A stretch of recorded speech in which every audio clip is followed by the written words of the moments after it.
Welcome back to Your Body, Your Clues. I'm Ahlaam. Happy 2026 and Happy New Year's, everyone. Yes, Happy New Year. And I'm Dr. Hodan, feminist practitioner, and it's so good to be back with you. Yay. Okay, so today we're Your going to body, talk... your clues. We're at it again.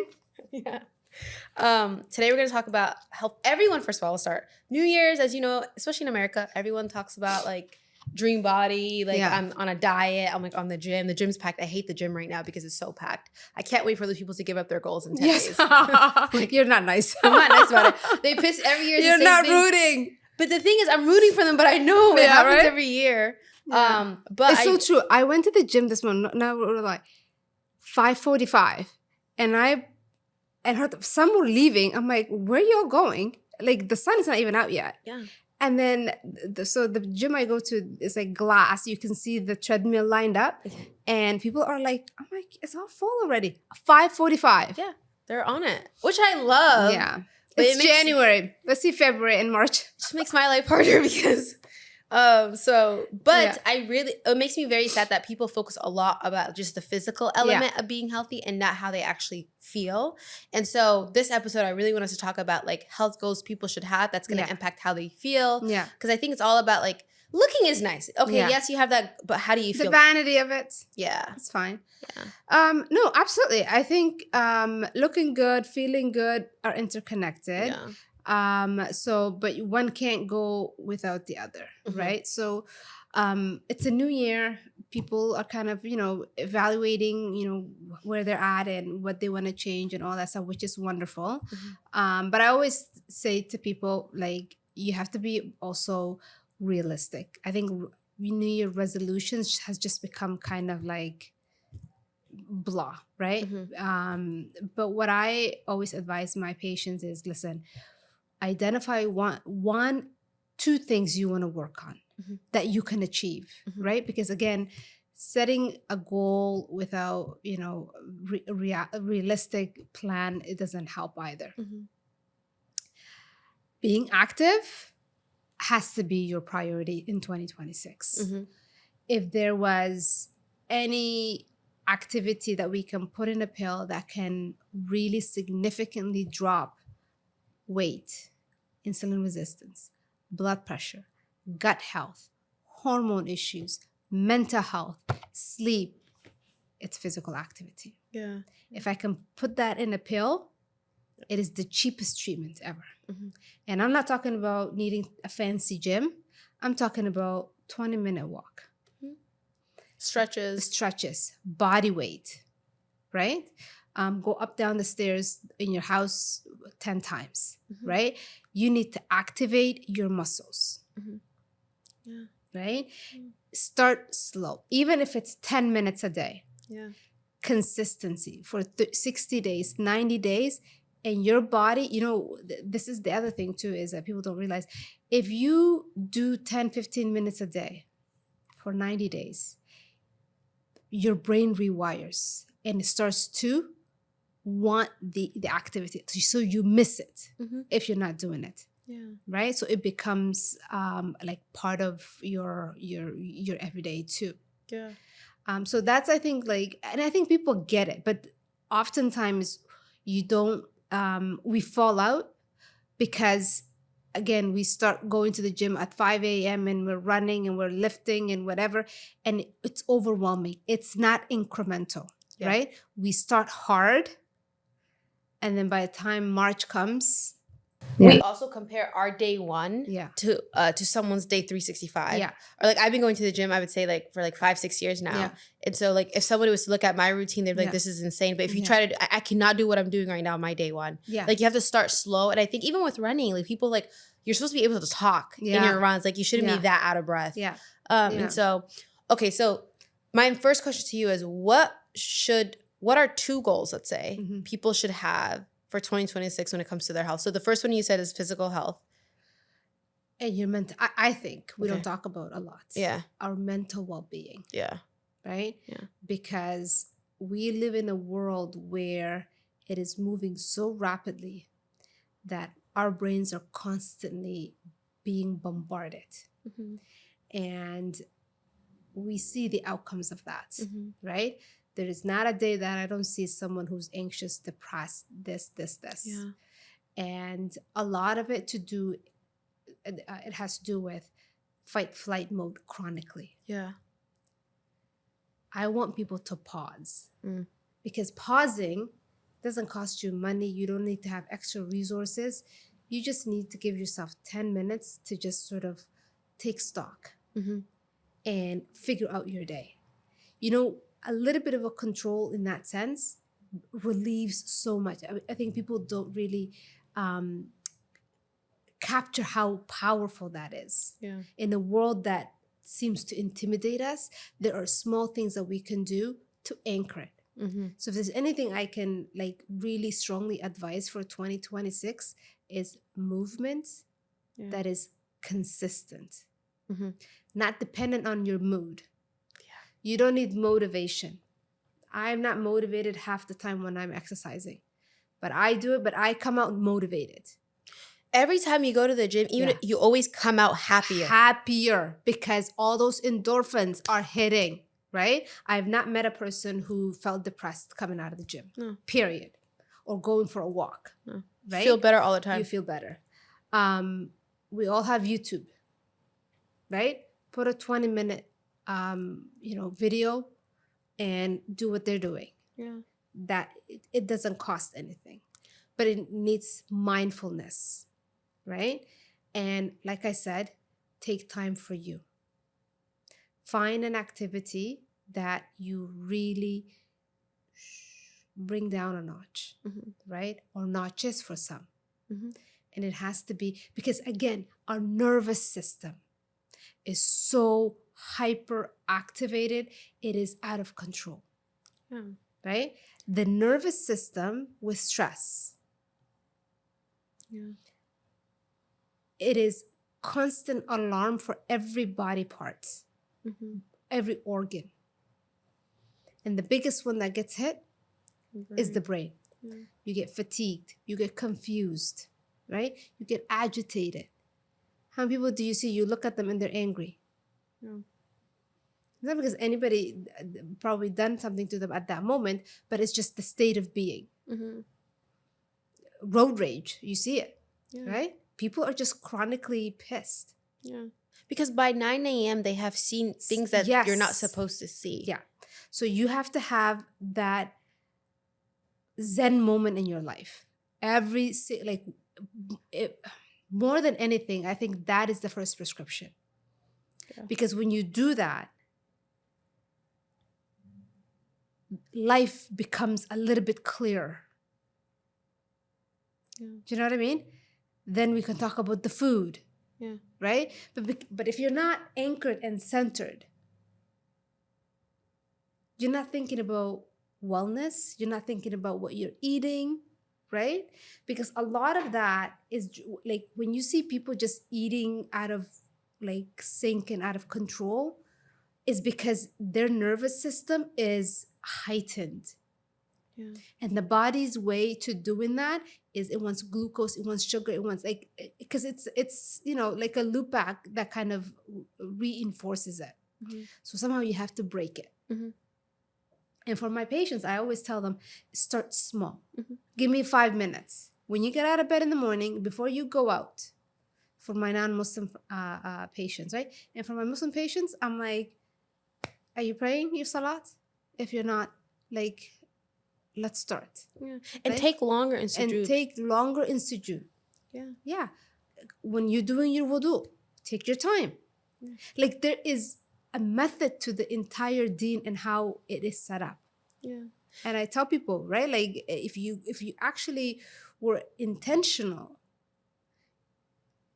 you would reap that benefit in a way that is modern and cope with the issues that we're having. 5 times a day, you are forced to pray. You know what that does for you, or is supposed to do for you? It's supposed to help you let go of the world. And disconnect. For 5 minutes. Times 5, it's 25 minutes a day. Yeah. That's 25 minutes of meditation, for example. That's exactly. I was just going to go there, right? What do we tell you? Meditate. do yoga. All those things are fine. I'm not saying, but I'm saying like there is entrenched practice in our day-to-day lives that we're not utilizing. Yeah. Right? The other thing that is within the deen is our diet. Mm-hmm. There are authentic hadiths that tell us like how to eat, when to eat, what to eat, how much to eat. Mm. Right? The gluttony that we're seeing, the overeating, the over-exaggeration, like all of that, that's not consistent with Islam. And the food waste. And the food waste. And not knowing what your neighbor is eating. Yeah. Right? So I think the more we become aware of those things in the deen, I think the healthier we will be. Yeah. Right? To be Muslim, even like outside of Islam, I think to be a person of faith means you're 100%. Healthy, you have good character, you don't dump your food. You know, there's the religion. You take care of your community. Yeah. You're giving back to your community. Like what is sadaqah? Yeah. Right? Like there is, and you know, almsgiving in other traditions, right? Yeah. The whole point of faith is to not only take care of you, but take care of those around you. And there is something that happens when you actually focus on other people. Yeah. That's the other thing. Like, and I did a talk the other day, right? 3 things that people should be doing. Number 1, prioritizing their health. Yeah. Because health is the only thing you have in the bank that benefits you. Yeah. And when it's gone, it is hard to get it back. Mm-hmm. Right? And you can't take care of others if you don't take care of yourself. You can't take care of yourself. So playing hero to your kids, to this, to the spouse. Yeah. If you're unwell, they will be unwell too. Right? And you're going to be on that bed, on that couch, whatever, on your own. Mm-hmm. And you still have to function. You still have to work. You still have to take care of them. So that doesn't change. Mm-hmm. Right? And the third one, and people don't link this to health, but I do, is community giving and doing stuff outside of you. Mm-hmm. Being in community is very important. We're created to be social beings. We are the most lonely generation, especially younger folks, right? And we are seeing that in the amount of gut health issues, the amount of mental health issues, the amount of skin issues, because all of it is coming from this emptiness that puts you in dysfunction, right? So being in community, I think is really, like, I think people should have meaningful conversations. That is a healthy thing to do. Yeah. Like when you're having your meal, get off the phone and talk to someone. Mm-hmm. If you're at work, find a partner. Yeah. Someone that you can have a conversation. What often do you see now? I got it. You have to put YouTube. I'm like that. I have to put YouTube on. I'm different. I have to watch someone eating to eat. So right? But that's it. Right? Like I have this rule where like I really try not to be on the phone when I'm eating, especially talking, because I will eat and I don't know what I ate. Mm-hmm. And I'm still hungry. I finished my plate. Yeah. Part of mindful eating is to not be distracted when eating. And I also think it helps you be more grateful and for your food. Digest, by the way. Mm-hmm. Right? Because there's something about when you're focusing on your food, there are like the right enzymes, the right, like things are happening that are supposed to be happening. Instead of, and then drive-thrus. Yeah. If you can cut one thing out, it's drive-thru. America is dying on drive-thru. Because what happens when you're in drive-thru? Another thing that I think you're discussing is people are in a rush. I think the number That's what I'm saying. That's it's the rush. Like everything, inhale, rush. And then you're driving and you're eating. And by the time you get to where you got to, it's done. It's so funny. My mom has 5 kids. 2 of my siblings, they don't eat in the car. So they'll get their food, let it be. They'll drive an hour to the house and they'll heat it up. We think it's crazy because... But they are smart. They are smart. Because what they're doing is they're savoring their food. They're actually enjoying, not inhaling. I remember my little brother who was with me. You have to eat quickly because there's nowhere to sit. Like we have to find a place for him to sit because he will not eat. Good for him. He let that boundary for us. We have to find restaurants to sit at. It was insane. No, but those are the small things I think that if we were mindful about it, would have so much impact on our general health. Yeah. Because our like nervous systems are so overly activated that it is showing up in metabolic health. It's not just what you eat. It's the inflammatory process that's going on in your body that makes it dysfunctional. Yeah. For insulin not to work, for your body not able to properly utilize the calories that you're putting in. Mm-hmm. Right? Like, there's just so much that we're not like, and I'm glad this is what we're doing, right? Like linking all these things for people because it's so important and these are like, it don't cost you nothing. Yeah. It's not extra whatever. It's just simple alterations in how you. I'm not asking you to run a marathon. Cut everything out. Cut sugar and processed foods. But yeah. But I also think, especially with the New Year's, especially in this generation, wellness and everything has been overly aesthetic. Mm-hmm. So people think they have to get this expensive gym. Mm-hmm. They have to get all these expensive stuff. Even the healthy foods people post are not really healthy. It's just like, it's another, you know what I mean? So what can I buy? What can I buy? And stuff like that. But your body, your clues, your body is giving you clues that you're lonely, you're sad, you're not in community. The last time you spoke to someone was like 2 days ago. Like people like live alone, like they're not, so you're silent. It's like these things are, you can take these small suggestions and you'll see a big impact. Mm-hmm. And I know someone's listening like, okay, whatever, I'm going to still sign. Go ahead, sign up for your $500 crazy gym, buy all these equipment. If you want to, but I'm saying that's not what's going to make you healthy. That's not. Right? It's the self-awareness, realizing that the change is not the fancy, but the consistency. Yeah. Right? Like, $200 per month, whatever, gym, this, that, and the other. Fine, if you're going to utilize it, right? But if you're not, I'd rather you do 10 minutes of walking every day. Yeah. It's doable. Go on a walk, catch up with a friend, talk to a friend, actually check in with your friends. Like, I love doing that on my walks. I live across the country from my friends. I always have breakfast with a friend virtually. Yeah. Like, these are things that you could do in community. Call your grandparents, for crying out loud. Like, old people are so lonely. It's so sad. Or your mom or your dad. Like, check in with your, know your neighbors and stuff like that. Like, these are. And that thing too is not, people don't link this to health, but settle your scores with people. Yeah. Like, let things go. Oh, 100%. Let things go. Mm-hmm. I don't think people realize how healthy that is. Oh, that is not good. Yeah, no. That thing is just gonna put you in the grave. Right? Let go. It's just not. Like, and there's a reason why in our deen, like 3 days of being upset with people. Really, there's truth to that. Yeah. Right? My grandma always says this. There's 2 types of people. There's the people who like, they'll yell at you, they'll be angry, but in 2 minutes later, they're okay. Gone. I'm like that. Same. Yeah. Oh my God. So it's the best thing ever. We're horrible. Yes, I'll yell at you. I'm angry. I lose it, and then I'm like, I'm like, whatever. And so I get confused when somebody remembers what I did. Like, I'm like, why are you still mad?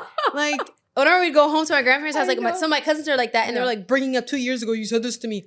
God, like move on. Yeah. But it's not. And those people have shorter lives. FYI. I'm gonna let them know. We're gonna live longer. Okay, let things go. Let it out. Yeah. Okay, so this is good. Working out, being in community. Yeah. And what's the third thing that people can do for 2026 when it comes to their health? Look in.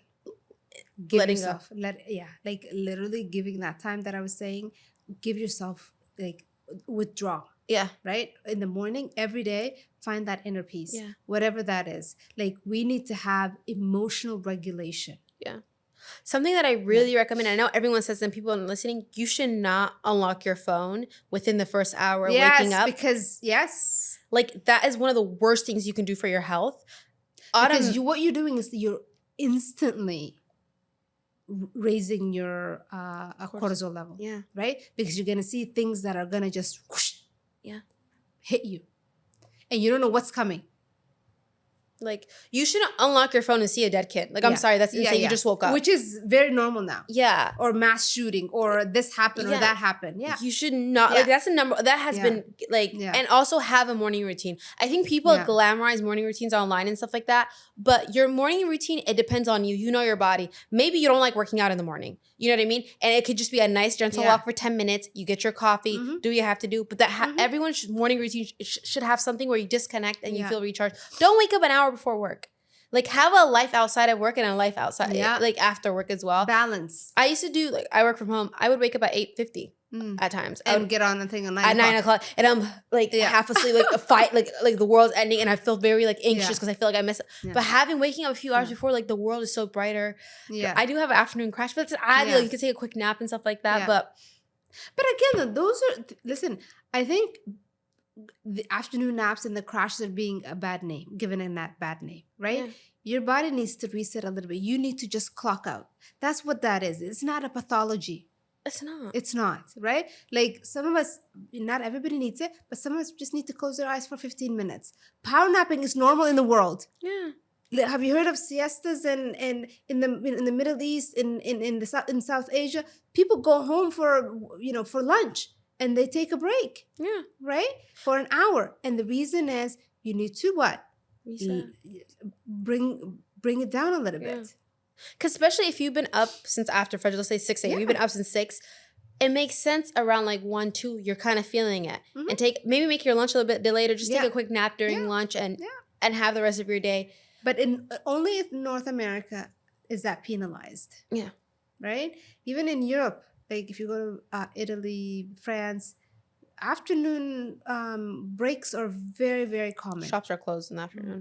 Exactly, right? Yeah. And by the way, the other thing that is good for is people coming home having a meal together as a family, right? When was that last you ever seen that in North America? We don't. Yeah. Nobody, like, it's dinner, right? And then dinner becomes the heavy, if we're having dinner, because these days even dinner is not on the, an option for many people, right? So I think those are like the small things that I want people to just like pause and see what can be done. Yeah. Right? Even having a reflection point of like, I think with New Year's and stuff like that, like last year, like genuine check-in, like how are you actually feeling? Like for me, I think last year I started grad school, so it was very busy. And now this year I really want to have more Zen moments. Yeah. That's what I'm like, I don't want to be like boom, boom, boom, going 100 miles per hour. Because and it's another thing that I don't know. In my head, I'm always like, this is the youngest I'm going to be, so I have the energy for it. But I'm also going to kill myself if I burn myself out right now. That's something I always remind myself for. But the other thing too is I think, especially for younger folks like yourself, is you want the whole world all at once. I'm sorry, but that's not going to happen. Right? Like, it's not.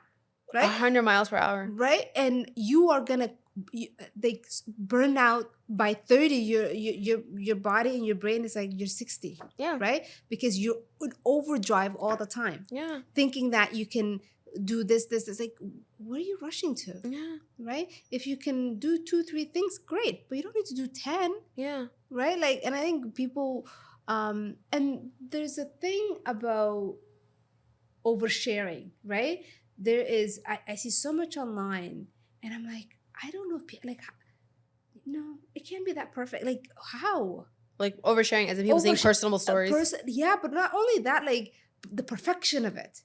Then we all think that's the norm. That is not the norm. Yeah. 95% of people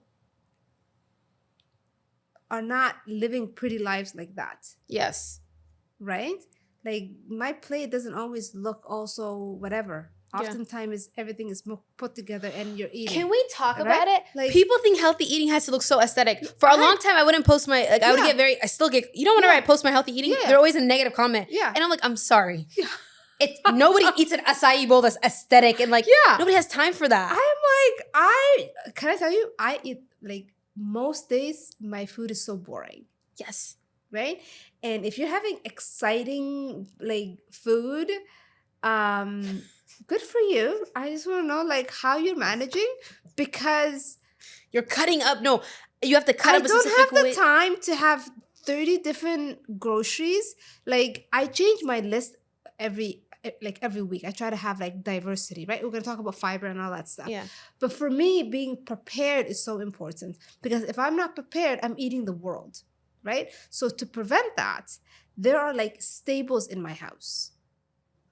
Foods that you will know no matter when and what time you come, it's in stock, right? Protein, fruits, vegetables, right? My coffee.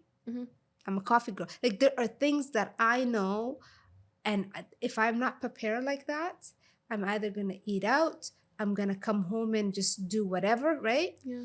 And I prepare in batches. So if you want to be successful, people need to know what works for them. That works for me, right? Yeah. So, but you have to figure out what works for you. So again, that's why being self-aware is so important, because success in being healthy, by the way, these days it's not just like, it doesn't come freely. You actually have to work at being healthy. Yeah. And you have to also know what works for your schedule. And that's another thing. People go online and like look at other influencers or other people who have crazy different schedules, who have like, so you can't compare. You just because your plate doesn't look as colorful or as beautifully accoladed does not mean it's not as good. Now you're you know what I mean? You're comparing yourself to the and that's it, right? Like, and I mean, I'm trying to share more information online, and you like, it's almost like you have to.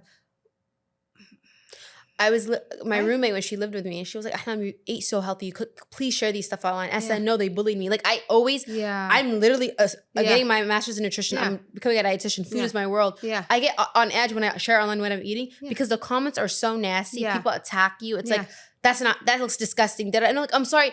Healthy food does not look fun. I can't outdo a burger. Like, eat your burger. Burger looks nice. It is what it is. Yeah. But that's the thing, right? Like, and I think the more people just do natural, like in not making things look so fancy and all of those things, or this lighting and that lighting, and the food has to be in the, like, that's not normal. Like, half the time, like, you're just barely struggling to you're making sure you have the right things on the plate. As long as that is happening, I am good. But especially with my patients that I counsel on like lifestyle modifications, I tell them, like, if it's not written, if it's not planned, it's not going to happen. It's not. Right? It's not. And I tell people, like, I deliberately will tell them, listen, I don't want to have, because people pay out of pocket to see me, and I don't want to like take your money if I know you're not going to succeed. Yeah. So it's like it's almost like we get into a contract about their commitment. Yeah. Because you have to be committed to see change. Mm-hmm. And I think that's what people are not like. You know, I get a lot of questions about, oh, what do you do? Whatever. How do you fix this? How do you fix that? First, I don't give tips on health online, right? So it says it on my page, but people keep asking. But there isn't like, you know, like a magic bullet. You just do, oh, swallow this thing and you'll be fixed. No, it's a comprehensive, you know, like being, regardless of where you are, whether you're in Somalia, whether you're in Saudi, whether in your Minnesota, Virginia, like it doesn't matter where you are. It's knowing what you have available and how to get the best out of that. And it needs to be sexy and pretty and all this, that, and the other. Health also can be trendy. I think that's another thing is that people, like, for example, 1 week, Pilates will be trending. Yeah. Boom, you go to Pilates class. Yeah. Next week, running is trending. Yeah. Boom, you go running. Yeah. The third week, it's like, no, you need to figure out what's working. I've been working out the same the past 3 years. Like, just weightlifting, a day of cardio. Yeah. I might spice it up and have Pilates here and there. Yeah. But I know one thing about me is I hate floor stuff. Yoga and Pilates one. I hate. If a workout's on the floor, I'm not having a good day. You're done, eh? Yeah. No, but that's the thing too. And then the other thing that goes with that is people think one size fits all for exercise. It is not. I always see, actually, I don't know why I'm seeing more of this now, but I see a lot of male gym rats or whatever, or coaches advising women in ways that are like, what? Women are not men, number one. Our bodies are like made up differently. Our hormones are differently. And the advice that are being given, ladies, you're not a man. Like, and you should not be losing weight like a man does, because your body composition is completely different. Yeah. Your hormones are completely different. How you respond to different stimulus are different, right? And then within that box, a 20-year-old female is not the same as a 45-year-old female. Like how I exercise now, Ahlaam, is so different than what I did in my 20s. Yeah. And when I figured out how, because there was a time where I gained so much weight when I hit perimenopause. And like, I have never been a bad eater, and I've always went to the gym. Not maybe consistently as I am now, but I've never been like not doing nothing, right? And then all of a sudden, I gained like 30, 35 pounds. And then I was like, okay, well, do I need to exercise more? I cut my food out. All of that just made me gain more food. I mean, more weight. Literally, because what happens is, because my body was changing, instead of understand, and I am in the business, and I'm like, what other women are going through, I can only imagine. Yeah. Right? Especially a lot of women who are undiagnosed with PCOS or hormonal issues 100% are being told to run more. To run more. And what does that happen? It puts your body in stress mode. Yeah. Right? And you gain more. Women need to understand that. Making it harder is not going to make the weight go away. It's balance. It is finding calm in your body. It's addressing the inflammation, right? All these things determine your overall health, whether you're able to lose weight or gain weight. Because if the body is imbalanced and is in overdrive, then cortisol is a fat hormone, right? It will keep the fat, especially it'll put it in place where you don't want it to be. So I had to like really rethink. I run, but I don't run that much, right? Like I do like one run a week or something, but I don't do like heavy like HIIT exercises, high intensity, right? Because that hurts me. At my age, that is not what I need to do. Like I'll do like fast-paced walking, treadmill incline, elliptical, right? I'll do because I like running. It's like it's therapeutic for me. But I don't do it as often because it hurts my joints, because it's hard on your joints. It's hard on the knees, right? Yeah. And I lift weights. And I feel like that was my 2025. Completely shifted my exercise routine, because I finally understood that it wasn't that I wasn't eating well or I wasn't exercising. It was I was doing it wrong. You're out of tune with your own body. Absolutely. And your cycle. Absolutely. And and when I actually understood that, and imagine I'm an NP. Yeah. I think if more women, like the number one thing that I changed my life was when I realized like following my cycle. Yeah. So the way you work out during your luteal phase is different than your ovulation. Like for example, if women like running, run more during your ovulation, follicular phase, luteal phase, more low impact. You know how much women lost weight when they do low impact workouts? Because they're more in tune their body. You're not supposed to be going crazy HIIT. I have the funniest story for you. In 2021, me and my friends in Seattle, we joined this CrossFit gym, ran by this amazing guy. And that gym was today I was talking about the most terrorizing, traumatizing thing of my life. It was a bunch of women in their 40s who like gained a lot of weight. So they come and us. And we're like, yo, we're going to lose weight. This guy do weight loss challenges and weigh people live. Oh, wow. Somebody would be like, we're not doing that. Actually, that's just a humiliation ritual. Yeah. But he would weigh you live and be like, okay, Sarah lost 2 pounds. Next. Melissa lost 5 pounds. And then he would but my friend had to go to physical therapy because she got so much injured. He was crazy HIIT stuff, 5 a.m. with drills. Like my body was in pain all the time. I didn't lose 1 pound. I didn't lose one. I think I gained weight. Like I was puffy. Like it was insane. Yeah. But he was so. But you know what? Because again, you're stressing your body out of its norm. You want to challenge the body, but not make it go crazy, right? And again, we have been masculinizing. I don't know if that's an actual word, but it sounds like a word. But like really like masculine oriented eating and exercise for women. Women are not little men, right? Women are women and they have a physiology that is specific to them. And girlies, I need to tell you, like stop following, like especially the Somali coach male influence. I'm like, what? No. And they're like starving girls, like water challenges, like all. I'm like, do you know what's happening with your hormones and how that's going to long term, like damage you? And so again, women need to find other women coaches who understand cycling, because the cycle has big impact on how your body processes the exercise and how the food you respond to food. Yeah. Because in your luteal phase, and your ovulatory is you need different kind of foods, workouts, like your routine, even sleep. Like now there's so much research that's showing during your luteal phase, you need actually 9 to 10 hours. Yes, more sleep. Yes.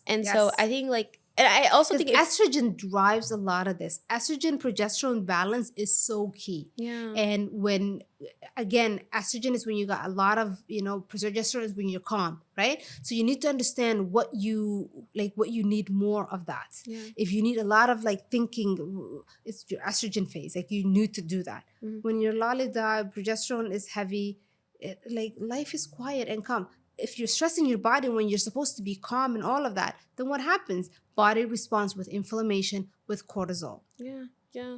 Another thing that's so scary is, I'm a holistic health coach, and the men, like the men you're talking about, the stuff they tell women to eat is so insane. Yeah, and I'm like, what? Like the salads, the protein bar shakes in the morning, or intermittent fast and stuff like that, and I'm like, whoa. And this is like, they're selling it. And sometimes I'm like, the audacity of some people, like how confident that they are in misinformation, and they can sell it like it's the truth. And I watch sometimes, and I'm not one of those people who like call people out, like especially on TikTok. I'm kind of like, no.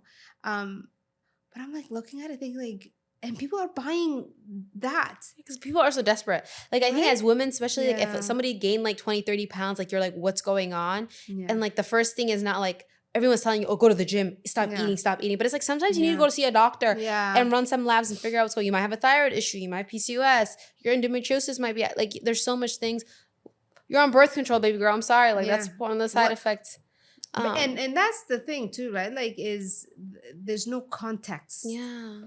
To, like even in primary care, when I see patients, even though the treatment is always most of the time standardized, right? Because again, everything that we do is prescribed from before, right? Like, so there's guidelines, but you always contextualize to the patient, right? Like I always decrease doses based on where I think the patient is, right? Mm-hmm. And I think you need that, like, to be able to like give such a definitive 100%. Opinion. Like I'm always wondering, like, how are you so sure? It's also so scary because like professionals are not that sure. Yeah. Like you go to any doctor, you go to any medical professional, the first thing they're going to tell you, like, this is what we like. Yeah. We got to see it through. Like we got to see how you are. Try. Like, the biggest thing in medicine is what? Differential diagnosis. It's literally maybe this, maybe that. Maybe this, maybe that. Yeah. And then we go from there. Yeah. Like you get a bunch of symptoms and you work it through. Oh, because you said this and because you said that, it's possibly this and then we process of eliminate, right? But then here, TikTok is just like, it's so scary. Black and white. Yeah. And it's so, because the numbers that like, we love TikTok. Because I'm new to TikTok. Yeah. So it's my anxiety these days. TikTok is like insane. I'm falling off TikTok. I had to delete TikTok for my mental health, guys. I'll be back. But it's just insane. Okay, so let me go through the things. Physical movement for 2026. Everyone had to get physical movement. Zen. You need to have a Zen moment. Not just a week. Every day have a Zen moment in your life. Yeah. Letting go. Sully moment. You call it a Sully moment. Sully moment. Yes. Yeah, go on the Sully. Go on the Sully and just read your Quran, listen to it, do your salah, do whatever. Genuinely spend like 20 more seconds extra in the sujood. Yeah. And then letting go and letting God. Like that's it. Yeah, letting go. Like let go. Like literally, it's not that serious. And then the fourth thing I think we talked about is, especially as women, understanding your body, understanding what works for your cycle, and not like following any advice. And because community, and being in community as well, and like being in community. I think other thing I would love to add is hydration, because I think so much people are dehydrated. Hydration and fiber. Yes. Can we talk about those? Yes. Okay. There's real stats that says 90% of Americans are not eating enough fiber. Yeah. It's scary. And 50% of people are not hydrating well. So, why do we need fiber? Why do we need hydration? And just because you're drinking water doesn't mean you're hydrated, by the way, right? So let's start with water. So water, obviously H2O, but you also need electrolytes, right? Yeah. And you also need fiber with water, because fiber is like a sponge. It takes up the water and it lets it stay in the stomach longer to actually hydrate you instead of drinking it and leaving your body. The electrolytes, of course, go into the cells, and that's how your cells function. So water alone is not enough. It has to have electrolytes. So for most people, you don't need to add electrolytes. The food that you eat gives you the sodium and all that stuff, the potassium and all that, right? So that's one component. But the one component that people are not understanding is that you actually need fiber to help with hydration. So for women, you need 2 to 3 liters per day to drink, minimum. I do liters because I came from Canada. I think this is a liter, right? Yeah. So you need like 2 to 3 of these. 2 to 3 of those, right? Of course, you need to have something that kind of helps it stay a little longer. And that's where fiber comes in, right? So fiber, obviously, you get it from food. So soluble and insoluble fiber. So it's not just it helps you go to the bathroom. Fiber is like, if you think about grass, the fertilizer of your grass, right?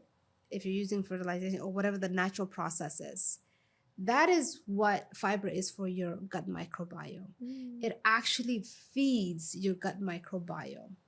This is why we have a lot of gut health issues, because people are not eating fiber. It's not just helping you go to the bathroom. It's actually feeds your good bacteria so that you're able to produce like very important amino acids and things that help you digest food, even things to do with like relaxation and mental health, and like a lot of amino acids. Butyrate is one of those. So they call them short chain fatty acids. Really, really important for people to understand. Okay. And those amino acids actually help. So basically, when you eat the fiber, right, it gets into your gut. The good bacteria, the gut microbiome actually helps it break. It feeds it so that you're able to grow your gut microbiome. Okay, from that, all these amino acids are produced that are really vital for your gut microbiome. Right. So fiber is not just bulk perspective that helps move things, but it's actually the life of your gut. And the fact that we're not eating enough fiber, you can imagine why people's guts are in the shape that they're in. 90% of Americans are fiber deficient. Also, another thing is with our food system, like there's not that much fiber in our foods. No, because a lot of processed food, they remove the fiber. While processing. So like a lot, if everything is stripped, by the way. So if you have a high processed food, if you're constantly eating out, if you're eating a lot of packaged foods, you're not getting enough fiber. Even now with the protein hype, like everything has like 30 grams of protein, not enough fiber still. And people are too focused on protein, where it's like, that's good, get your protein in, but babes, you need fiber. You need definitely fiber. And there's also like this whole like these different diets that say, you know, just whatever. And sometimes for some conditions it works. But you need to have, for women, 25 to 30 grams of fiber. For men, 30 to 35 grams of fiber daily. Okay. And it's sorry to cut you up. This is where my favorite topic. People think it's small. Like you might think, oh, that's easy. But if you track it, you're probably getting 5 grams a day. Like it's hard to actually get to 30. It's unless you're like being very cautious. Very hard. So I think you should divide it by each meal. And another thing is when you start having a high fiber diet, you might feel it more. Like it's going to be harder. I was going to talk about that. The impact on your stomach. What are foods that have high fiber? So like another thing that's people think fiber, vegetables. A lot of vegetables actually, especially now, don't have as much fiber. So you need like beans, you need legumes, quinoa, like and like grains and stuff like that. And like look into it. Also like a lot of whole grains. So if you can eat gluten, so like whole wheat pastas, whole wheat breads and stuff like that. But beans have been my favorite way to get it. Like I love adding beans, black beans especially. Oh, those are really high. Very good. Like if you have it for breakfast, you know what's my go-to breakfast right now? Eggs, black beans, plantains, and some guac. Oh, like I'm gonna try that. South America. It's so good. And then like it's very like, oh my God, it's protein packed, like everything packed. Yeah. And then in the evening or like have a black beans, which are like as a salad almost. Yeah. Like, yeah. And you also like when you're first starting, you want to have like soft fiber, because if you overdo it, it's gonna back you up. And you need to drink. Increasing your fiber without water is a problem, right? It's literally gonna create blockage. So do soft things like oats, chia seeds, lentils, like things that are soft that your body can easily digest. Cook your vegetables, yes, right, to make it easier for the body to digest. Yeah. Otherwise, you're gonna get like it's hard for the gut to like really, a bubbly gut. Yeah. So you get bloating, cramping, that kind of stuff. Yeah. Start slow. If you were doing 2-3 grams of fiber a day and you go 25, you're gonna feel it. So stage it. Also, please make it as natural as possible. Because a lot of people I notice like get the like those. There's so much like breads. Have you noticed like as like 30 grams of fiber? Like make it as when something's not natural, it's gonna harm you. Yeah. Like it gets your fiber from natural sources slowly. Psyllium husk is another one that I really love. It's very good. You can get like 15 grams and like and just like that. Yeah. But don't like. And it's also very good for cholesterol, all that, because it actually binds to the cholesterol in the gut and. Yeah, it's very, So fiber is like slowly but surely. I think also Somali food, for example, if we were talking about Somali food, Somali food can be high in fiber. We just remove there's people who don't add vegetables to their soqar. They just have potatoes and soqar and onions. That's the only source we were actually getting anything from. Yeah, and they're taking that out? Yeah, somebody was like, my mom does not add vegetables. She just was like, your mom needs to be jailed. It was like, why? Soqar has so much vegetables. But can we talk about that, right?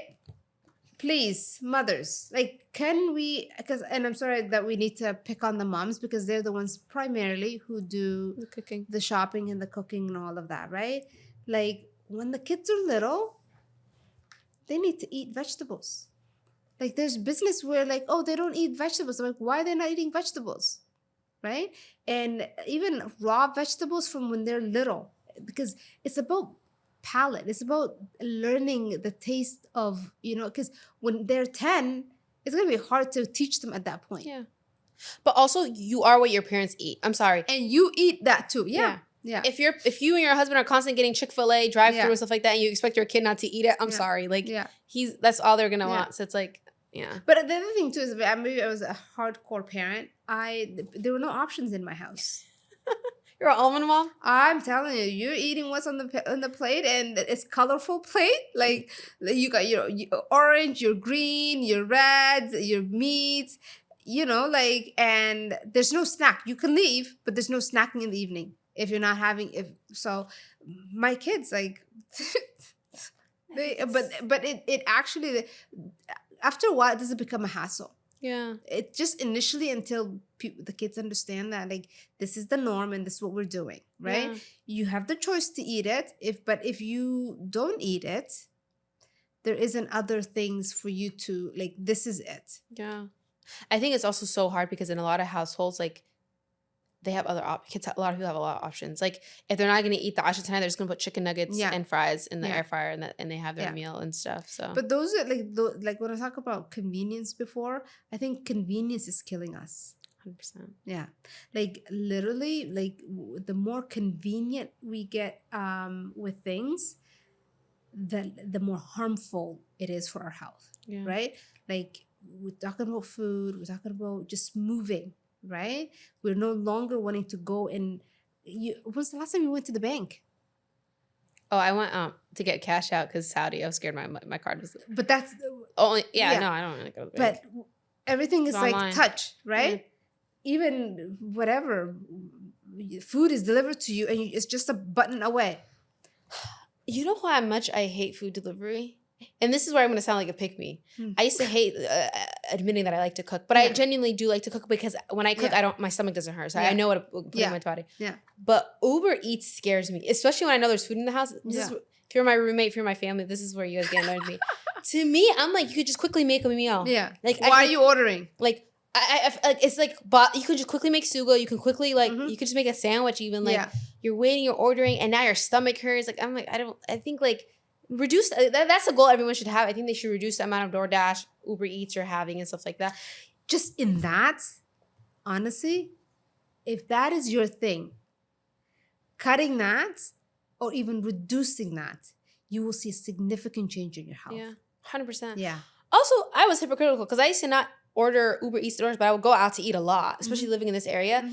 Cutting that out really helped my health so much. Like you can support local businesses. I think go to your local halals and buy groceries from there. But like if you're eating out 2 to 3 times a week, you're just gonna show in your labs. Yeah, no, absolutely, and also just how you feel. Yeah. Right? Like the amount of 30 years old that I see who are just like a mess. Also, everyone's a foodie. I think people need to have hobbies outside of food. If I talk to you and you tell me you're a foodie, I'm concerned. Like, Yani, what else do you have going on? Can we read a book? I'm a foodie. No other hobby. I'm a foodie. Well, I mean, I love food science. I'm studying it. I love food. I go to the grocery stores. I read the labels. That's my weird hobby. But like, there's other things to do for folks. Like, but I think, like I said, though, it's become people's friend. Yeah. Right? It's a friend that doesn't reject you. It's true. Right? It doesn't have an opinion. It gives you a hit, like, and it's unfortunate. And again, there's that whole epidemic of loneliness where we are substituting, right? And I think that's the other thing maybe that we can add is just like kind of have a self-reflection. Like, because people know where your weaknesses are. If you can identify 1 or 2 weaknesses and work on that for 2026, I think you're a winner. 100%. Right? Because Rome is not built in one day. You didn't become whatever situation you're in overnight, right? And you're not going to fix it overnight either. Yeah. Right? So figuring out what 1 or 2 things and being over ambitious, you will crash too. If people tell me, oh, I'm going to I'm like, here we go. Not a whole lot is going to be achieved. Yeah. A lot of people already told me they're like, I'm going to lose 50 pounds this year. It's also so hard to tell because I'm like, you probably can do that, inshallah, but it's not. The stats don't back it. Yeah. And that's, I think, hopefully people have enough access to information. I don't know if that's, sometimes it's harmful, but taking it slow, really, in almost everything that you're doing, taking it slow. Because I think when you're eating slowly. When you're, making decisions, move slowly, right? Because all of those impact you. But if you are just firing at all cylinders all the time. Taking your time is like the biggest privilege. And there's a girl who posted this, but she was saying rushing is like the worst thing you could. Like it's honestly, it shows like how like it's so bad. Like it's in desperation. Everything. Yeah. And desperation always ends not in a good end. It's so bad. It's like take your time with everything. You know what's so beautiful when people like lose 10 pounds this year and then 10 pounds. You're going to be at a 20, 30 pound weight loss within like 2-3 years. And that's beautiful. You're going to see the changes and it's going to be long lasting. Like I lost over 50 pounds now since 2019. It looks so, granted, like if somebody hasn't seen me 2019, I get it. I look crazy because it's like that you can see that. But it's drastic. Yeah. I have my muscle's still there. I feel great. Like it's slowly but surely, you know what I mean? Like, but now with Ozempic, I think our society is so obsessed with like this. Yeah. And I was actually thinking about that. And then you said it interestingly. So I do a lot of medical weight loss as well for some patients of mine, okay? And I, off the bat, tell them, we're not doing crazy weight loss, right?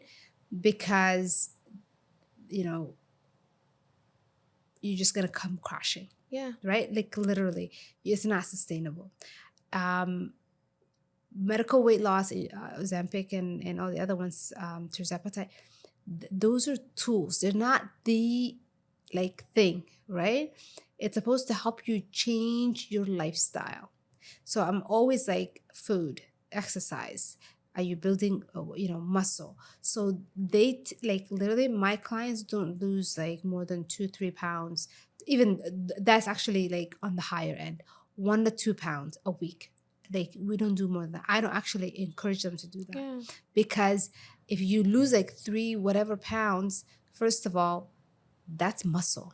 That is not fat, right?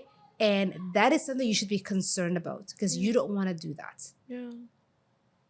But also, even I was reading stuff about like how Ozempic is being like sued for stuff, but also a lot of women have been losing so much muscle mass, which is already problematic. But that's what I'm saying for women, right? Because after 30, we lose like 2-3% of our muscle mass every decade. Yeah. Right?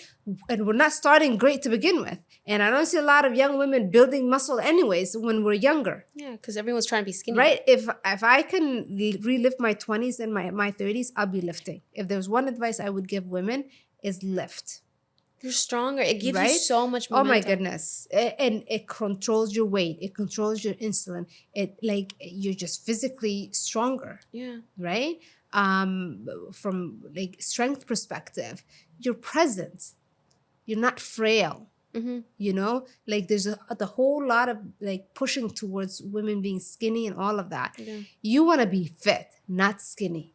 Yeah. Right? There's a lot of skinny people who are very unhealthy. Unwell, cholesterol, blood pressure, insulin, all those things, right? So thinness is not necessarily what we want. What we want is fitness. What we want is people who are strong, especially women. Our hormones play a lot with our ability to gain muscle and our ability or how fast we lose muscle.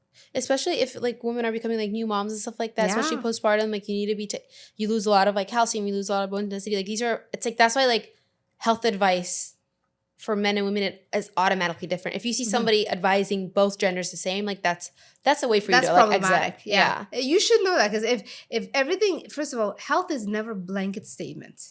Right? And people should nuance their advice based on that. Yeah. And if you see someone who's telling you this will work for you, I think that is a red flag. 100%. Right? Because sure, it might work, but it may not work for me.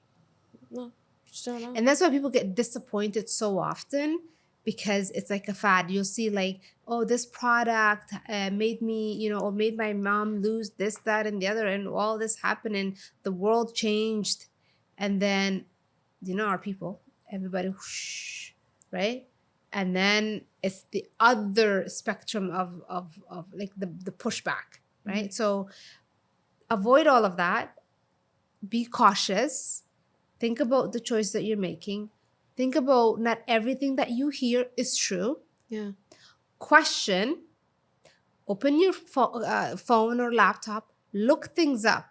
Yeah. Right? Critical thinking is all-time low. Right? Like, why are we taking everything at face value? Yeah. Right? So people are, you know, like, and people trying to make a buck. So I'm not hating on nobody, but you it's your health. Yeah. And it's your body. Also, slow down with everything, even when it comes to your health. Like, you don't need to accomplish all your health dreams this year. Mm-hmm. Like, it's almost impossible it took you forever to reach this point. It's going to take you a little bit longer to undo the things that like has been done. Mm-hmm. But rushing doesn't get anything done.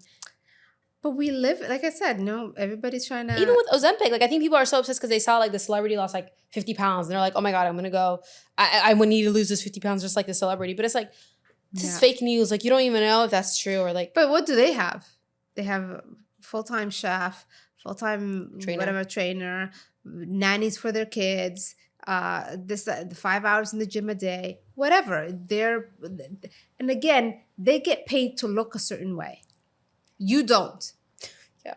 Most of us are not getting paid to look a certain way, right? So you gotta like, I think often, I mean, I'm hoping like with all the, you know, social media exposures, like people are kind of understanding like we all can't look like that. Yeah. I think we took a step back in 2025. Yeah. I feel like 2025 skinny culture came back and everyone became ultra obsessed with being skinny. I noticed even so much of my mutuals, I'm like, whoa, you look very thin. Like, people are on Ozempic. I got my first Ozempic allegation. I was very happy. This girl was like, I don't want to say, she's like, hey, I don't know if you heard, a lot of people in Seattle are on this pill. I'm not saying you're on it. And I was like, oh, you saying I'm on it. Yeah. I look great. Like I was very happy. So I am part of the problem. Yeah. But I was like, I can see why she's saying that. Everyone just looks much thinner and like BBL, everything's out and stuff like that, which is sad because I think women are always, we're like, they use our bodies like a trend. Like, but I remember even like when, like way back, I mean, women are always targeted for diet fads, right? Every generation. Yeah. Right? So mind you, I'm a big fan of like the GLP-1s. Yeah. Because I have a lot of clients who are like really in the 300-400 pound range, right? And at that point, it's a disease, right? So that is good. And I've never got like, and there are people who have tried everything and they're stuck. Yeah. Especially like women who are getting older. Yeah. So with proper guidance and you actually doing the work though, like we're not substituting that. Yeah. If you're still eating garbage and you're not moving and you're on Ozempic, you're asking for problems. Like hands down, you're gonna lose muscle. Your body's gonna start looking like you're 90 years old. Nothing wrong with 90-year-old people, but literally you're gonna lose your vital muscle mass that you need, right? Yeah. Protein's so important, especially on people on GLP-1s and stuff like that. And lifting. Yeah. Right? Like the guidelines that they follow, I remember when I was at clinic, I was on a wait list, like the guidelines they follow is like very nice. I think I wish everyday Americans followed that. Yeah. I started advising all the clients, like the dietitian was so annoyed with me. Yeah. I would just advise everyone like they're on Ozempic because I said that people with Ozempic are very healthy. Like they were protein, like the amount of protein they need to hit, the working out. It was because you know what it is. There's a mindset that happens, and not for everybody.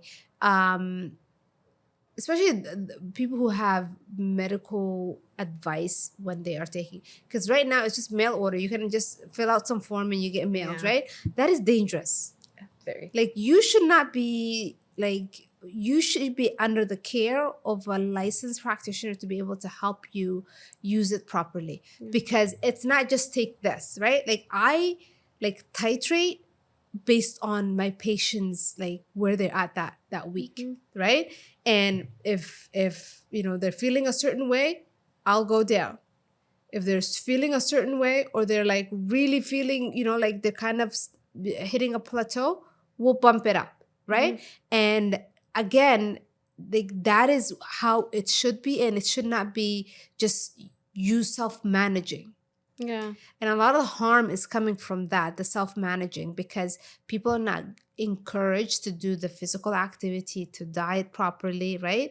And a lot of people who are in that situation where they're desperately looking for the GLP-1s, you know, oftentimes they're so desperate that they will not think about the consequences of not doing it properly. It's all about the scale. Yeah. When I tell my patients, we're not looking at the scale, maybe 4 to 6 weeks. Like we're not looking at that. Yeah. Because it becomes a race against pounds, right? So if you're doing it right, I want to see small weight loss, but you're losing inches, right? It's not because it really doesn't matter most of the time, because we're looking at composition. Like you want to see your lean muscle mass increase and your fat decrease. Not necessarily you go from 200 to 150. You could do that. But it could be 150 where there's a lot of fat. Or you could be 170 and you're muscle and toned and looking good, and like your composition is good. So and that's where people, I think, lose track. So if you are doing GLP-1 in 2026, great. I encourage it because I think it's a good for some people who have tried everything and it's not working. However, do it under the guidance of a medical practitioner. Yeah, definitely. I think that's the scariest part of like where healthcare is going, where a lot of people are self-managing. And even with GLP-1s, people are supposed to get screened to see if they have eating disorders or underlying like mental health issues. That's not being they have, like, you know what I mean? In certain cancers. Yeah. Right? Oh, that's scary. Yeah. Yeah. Because you're at risk for oh my cancers. gosh, speaking of cancer, the worst story I've heard in my life, this guy who had cancer was told to only eat oranges during his chemo, and he was at the clinic for malnutrition at the ER because Meskinka, it was so sad. But some online person told him that. I was just like, yeah, there's also all these like you eat this herb and your cancer gets cured and all these things. A lot of wild allegations. I do believe when you're on chemo, you do need to eat really well and supplement as well. I mean, of course, you need to consult with your oncologist and medical team, but we also know that like you need to build your immune to be able to, tolerate the chemo and the other the drugs that you're on. But yeah, a lot of advice that you're just thinking, oh my goodness. And people are desperate, right? Yeah. Like people are really desperate for quick fixes or miracles. Yeah, I feel that. Right? There are no quick fixes and there are no miracles for 99% of the time. It's hard work. Yeah. Right? I think people think like I don't want patients to come to me, because I tell them, people, like, if you're thinking like I have the answers, no, I will guide you. Yeah. But you do the hard work. Like it's not like, kun fayakun. It's just not gonna happen. It's also so scary because when you like for me, for example, when people notice their symptom or when they notice they're sick or like their skin's, that's kind of like the last resort. Your body's showing you the last clue. It's been going on for years sometimes or ages. So it's going to take a while to undo the work. Like it's going to take, I think but it's hard because we live in that age of, you can order food and come in 5 minutes. You can get an Uber in 2 minutes. You can get this and like, you can order medication. It's like that. Like you don't even meet with your doctor. You can just get prescribed from somewhere. But again, though, we are in this situation because of that. So 2026, we are going to slow down. We're going to be conscious, right? We're going to be specific, intentional about 1 or 2 or 3 things max, right? Preferably 1 or 2 things, because the more you add to your plate, the less successful you'll be to achieving them. Yeah. Right? Temper your ambition. I'm not telling you don't be ambitious, but not to the point where you're going to fail or not, not able to stick to it. Yeah. I think this is a good episode. Yeah. I would say in 2026, listen to your body, your clues, and slow down. And slow down. Enjoy life. I think often, we are becoming so insular that, we're missing out on community, people, whatever. Not everybody has that as well. I get it. But even build that. Yeah. Like there's always someone looking for someone to talk to. I'm positive about that. And that's it. Thank you.